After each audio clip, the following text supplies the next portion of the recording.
Okay. Ooh, Pinky, we are very close. Hi. I gotta adjust this. Wow. Hello. It's been a minute. For me, anyways. You might be like, I don't know who you are. Like, what is this? Hi, welcome to the Best Bible Study with Tiny Wine, aka Karin Alleyne. That is moi. Make sure my mic is on. Yeah. And here is where we read this book, the Bible. And what I do is I just flip to, I open, I like literally just open the Bible every day to a random page and read from that book, chapter. I don't even know how to reference parts of this book, but oh, so many things. Okay, first I tried to record this already in bed because I like, oh, I don't want to set up. I really don't want to set up. And then like 2 minutes in, I was like, oh, I should set up because my arm got tired holding the phone. I was like, oh, I don't know. It's been hard sometimes to get here to even just do this. I'm like, I don't know why. I read it every day, but to record about it, and it's like, oh, my last video, 12 people watched, and that was like, oh, so many. So there's a piece in that is it feels like it's just me right now. Lots to work through. Anyways. You're like, is this Bible study or your diary? Like, what is this? And yes, the point is, I open this book every day to a random passage. Sometimes I ask for things, sometimes I don't. Like, I'll be like, oh, I something about love. And I feel like every book you can get a message from. And that oftentimes people are guided to write in a certain way or write a certain sentence that will speak to somebody. And I don't feel like this book is any different. So I will like often get messages. You may not. You may come with a religious context or maybe not. You may come just being curious is all I don't know what you can say on here. Is all hell to just explore. But today we are in the book of Leviticus. Yes. And every time I hear the word like Leviticus or the book, like growing up, it just seemed like such a, oh, like a heavy book, and there's a lot of judgment and a lot of like was it demands made on people from God in this book. In the book of Leviticus, it was said this and said that. And so when I opened it this day to Leviticus, I was like, oh no. No, I'm not in the mood for this. I think I was like, oh, I want something on love. Like, really? But then I read chapter 10. So it was Leviticus 10 was the page I opened it to. And I was like, oh, maybe there's something in here. Okay, are we ready? Guys, I don't know. I've been having some serious anxiety lately. Like, fuck. I mean, I don't know. I don't know about swearing on YouTube. This is weird. Anywho, the point is, we're here now. It's like almost 4 o'clock in the morning for me, and I could not sleep. Like, I almost needed to get this off my chest. I really wanted to talk about this passage because it has been like weighing on me a bit. Not like, yeah, like I've just been thinking about like, what is this? And I wanted to share maybe one of the 4 people who watched this. Although one of my videos got no views, so I was like, maybe no one. But anyone who watches this, that you can share their perspective on this particular passage. Okay, Leviticus 10. It starts off with Aaron's 2 sons. I'm not going to bother with names because I always butcher them. And they said they took their respective fire pans. I was like, okay, so right away we're starting with something. I was like, I don't know what you were doing before. Sometimes I'll read before to understand. It doesn't always give context. Like, this is the Bible after all, so it's not like we're following Frodo's quest through Middle Earth. No, it's very, very different.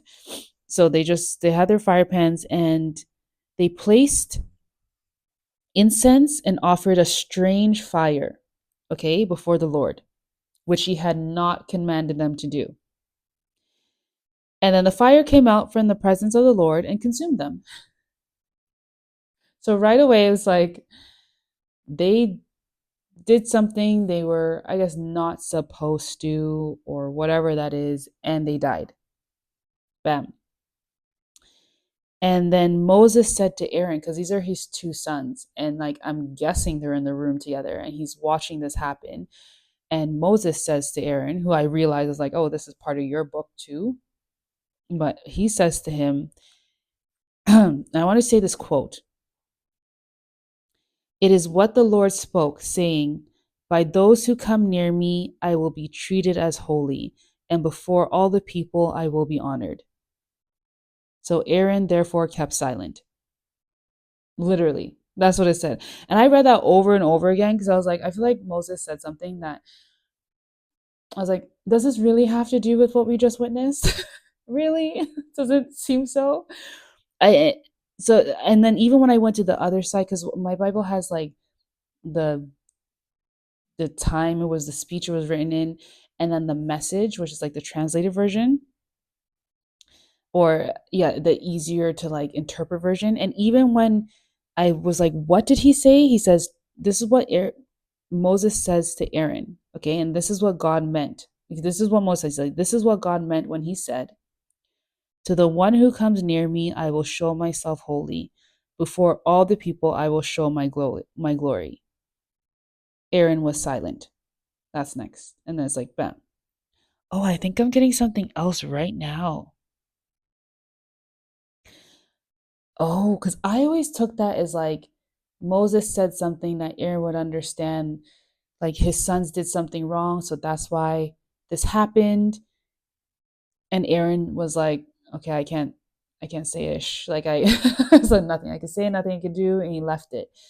But I didn't realize that Moses was kind of saying like this is God showing his presence, because it's about he will show himself holy and he will show his glory. I was like, you just burnt two of his sons in front of him. What? But I don't know if that what was meant is like this is actually whatever happened here was um like a holy, I don't know, but like yeah, something that is showing God's presence. TBD. And so, and then Moses goes on, and I just felt like it's so devastating. Aaron witnesses his two children die from burning the wrong incense or whatever, offering something God did not say. And then Moses calls to other people, and then he just starts handing out, here's what's next, here's what's next. He tells people to um he tells some other people to carry your relatives away from the front of the sanctuary to the outside of the camp. And then he tells Aaron with his remaining two sons, do not uncover your heads nor tear your clothes, so that you will not die and that he will not become wrathful against all the congregation. And it's almost like they're not allowed to mourn. Like there's like, and that's on the other side. The message says like no mourning rituals for you, or God will be angry with the whole congregation. So I was like, oh my gosh, these people just witnessed their brothers, their son get murdered, and it's like, well, don't bring that, don't bring all of that over here. Bro, can you, sometimes the Bible is so wild. Like, can you imagine? And he says, but your kinsmen, the whole of Israel, shall bewail the burning which the Lord has brought about. So everyone else will mourn for you, but not you, or you will die too. Like, great. Um, and then the Lord spoke directly to Aaron that you do not drink wine or strong drink, neither you or your sons, so that you will not die. Everything was like, do you not like, so you don't get that same fate, do this. Okay. And is a perpetual statute throughout your generations. I was like, what did he do so badly? Like, I was like, are you trying to warn me of something? Like, this is a very dark passage to me. Your children get burned. They like, FYI, you need to not mourn because otherwise this will come to the congregation. Like, we don't want this.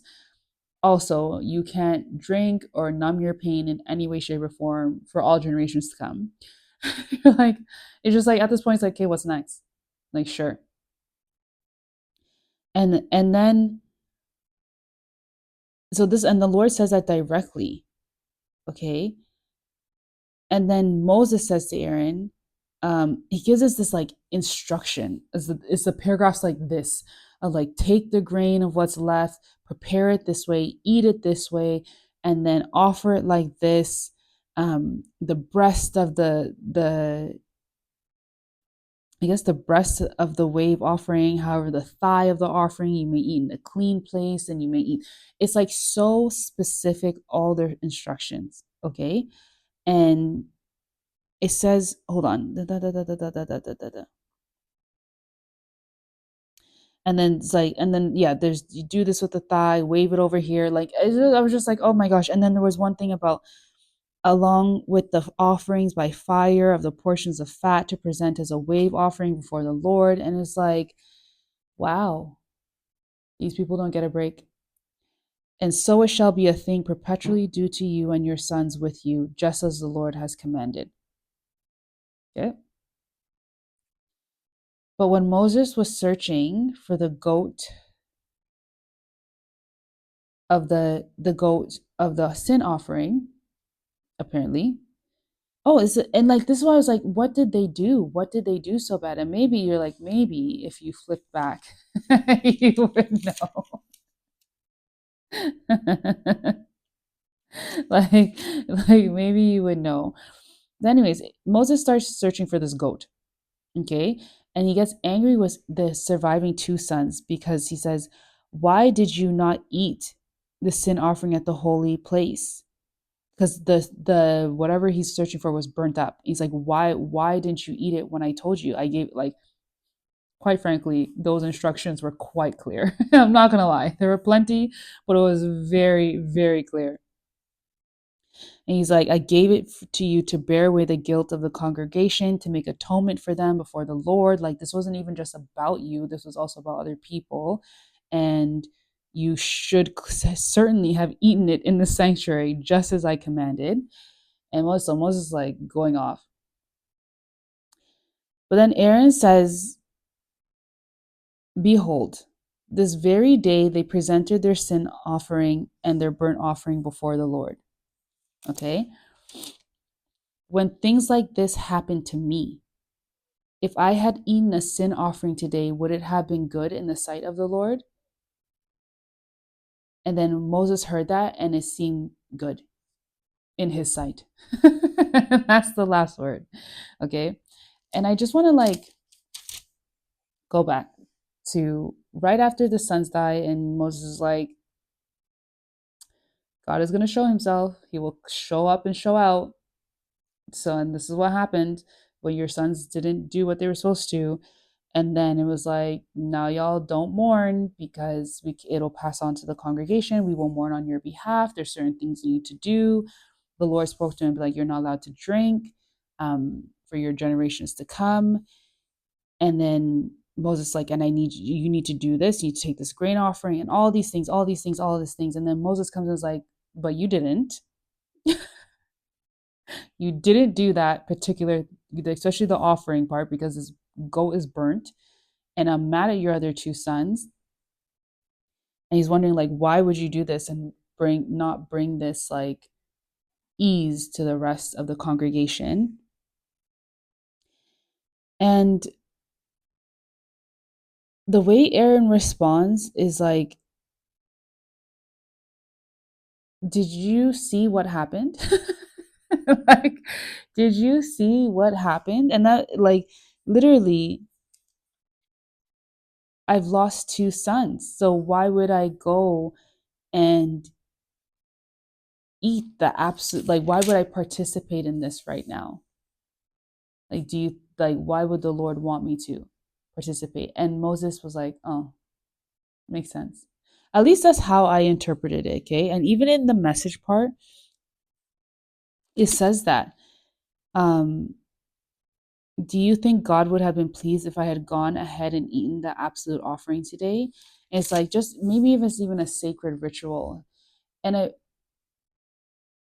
the reason that really stuck with me was because I think Aaron was trying to say, I am grieving my man. Like, all of this that you have given and instructions, like, I have had something severely traumatic happen. I I need a minute. Like, I really need a minute. And I don't know, that's just how I interpreted that. And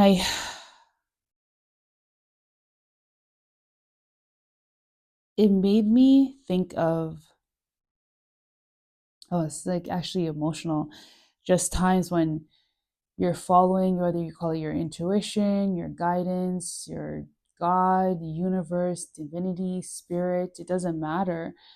You're following and something happens that's not what you want at all. You know, you think you're doing something you're supposed to be doing, and then you're like, oh, okay, that's like not the case. Um, and it takes a hot minute for you to catch up to like what is actually, like, what just happened. And it doesn't stop, you know, it's like you may, oops, sorry, be healing from that one moment, and then it still continues and continues. Like, it's like, do this next, do this next, do this next, do this next. But I like that Aaron did not, he acknowledged within himself, like, look, we can't, whatever they did, okay, I can't, like, we can't I can't participate in this right now. Like, they did their thing, the goat's burnt, whatever. But he's like, but I can't participate right now in anything because I just, I lost two sons today. Like, he stopped to acknowledge, and then Moses was like, oh, right. And what was the last thing he say? When Moses heard that, it seemed good in his sight. And maybe he was also honoring, he's like, this is a holy ceremony we're supposed to be participating in. And there's, I don't know, I feel like our Aaron had some, I was like, he had a bone to pick with God a bit, just being like, yo, I need to take a step back right now. I don't know, but it really spoke to me because I was reading this. I was like, this is devastating. And Moses let up for a sec. Like, my God. Like, when I tell you the eat it unleavened beside the altar, then you shall eat it moreover in a holy place by the fire, and then the breast of the wave offering, however, the thigh of the offering. It's like, oh my God, take a break. Oh my, oh my God. You know, going. And I sometimes feel that way. Like, it's like one thing after another, even after something so devastating. And then there's times where you just have to recognize that, like, whatever not participating is also participating, you know, like, that is also following your intuition or God. For me, I say God, so I'll say God. Like, it's just, yeah, it's some, like, almost like everything that happened with his sons not having the goat ready, and the goat being burnt already, all of that, it was just like, this is working out for the best right now, Moses. I can't participate in this situation at the moment. I've lost so much. And Moses was like, oh, gotcha. Oh, God. I don't know why it was such a struggle to get through. Like, halfway through, I was like, oh, am I even explaining this right? I don't know what is explained. I'm no expert on this. So sometimes if I'm stumbling through, sorry guys, I'm just, because I'm like also trying to make sense of this in my head of like what is happening. Maybe you don't know, but how this Bible is written, mm, It is no J.K. Rowling, let me tell you, or even J.R. Tolkien. Yeah, either one of those. It is not.